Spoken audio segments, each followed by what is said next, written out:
दोस्तों नमस्कार।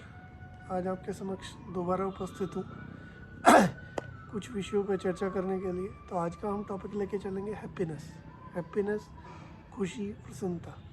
हैप्पीनेस क्या है?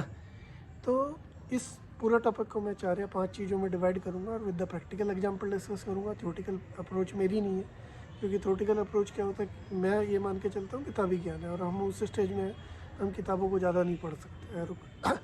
पढ़ भी सकते हैं तो उन्हें इम्प्लीमेंट करना, कैसे इम्प्लीमेंट करना है वो इतना मतलब समझना इतना आसान नहीं है। तो हम जो बात करेंगे कि कैसे उसे अपने जीवन में इम्प्लीमेंट करें। सबसे पहले मैं शुरुआत करता हूँ हैप्पीनेस क्या है।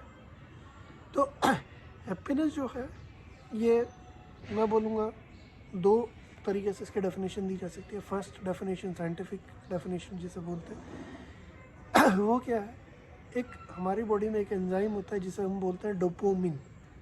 तो डोपामिन क्या होता है? जब भी डोपामिन रिलीज होता है हम खुश होते हैं, या फिर दूसरे टर्म्स में बोल सकते हैं कि हम खुश होते हैं तो डोपामिन रिलीज होता है। मतलब I am not going to discuss कि भाई मुर्गी आए पहले आई या अंडा पहले आए, कि भाई हम खुश हुए डोपामिन रिलीज़ हुआ या डोपामिन रिलीज होने के बाद हम खुश हुए, वो एक नो मैटर फैक्ट है।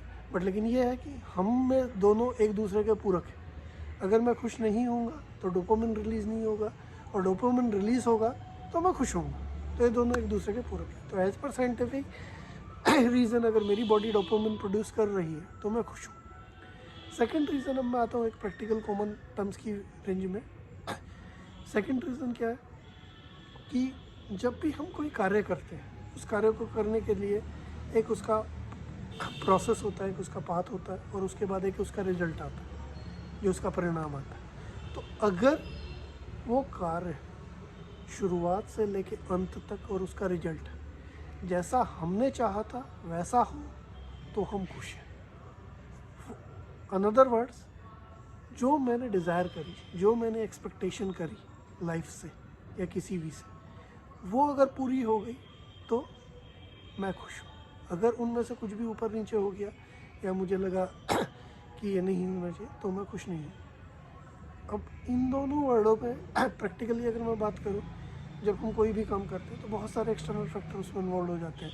भाई आपको कुछ भी करना है, आपकी फैमिली मेम्बर्स आ गए, और कुछ नहीं तो नेचर इन्वॉल्व हो गई, बारिश हो गई, ये हो गई। मैं आपके सामने सपोज़ करूँ आज मेरा यूट्यूब वीडियो बनाने का मन है और बारिश आ गई, बारिश आने के बाद या मेरा फ़ोन ख़राब हो गया या बैटरी डेड हो गया, तो बहुत सारे रीज़न है। तो वो जो एक छोटी छोटी चीज़ें वो मुझे नाखुश देती, उनसे मैं दुखी हो जाता हूँ।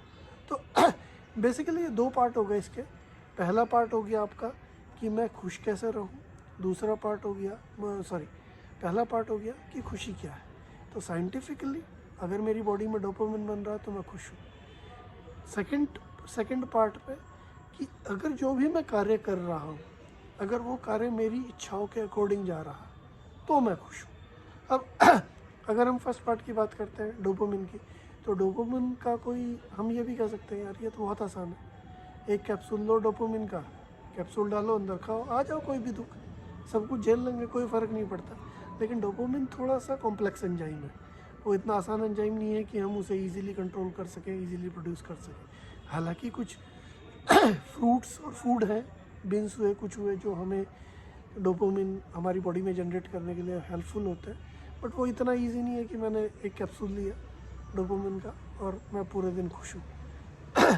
हाँ, एंटी डोपामिन फैक्टर ज़रूर होते हैं कि हम जिसे हम बोलते हैं कि डिप्रेशन को दूर करने के लिए कुछ मेडिसिन आती है जो डोपामिन को कम करने को रोकने के लिए काम करती है। मतलब डोपामिन का प्रोड्यूस ना होने के, जो हमारी बॉडी डोपामिन रिलीज़ कर रही है उसे बचाने के लिए काम करते हैं। वो एक साइंटिफिक फैक्टर है, उसे भूल जाए क्या नाम। मैं डॉक्टर भी नहीं हूँ कि जो उस डायरेक्शन में बात करूँ।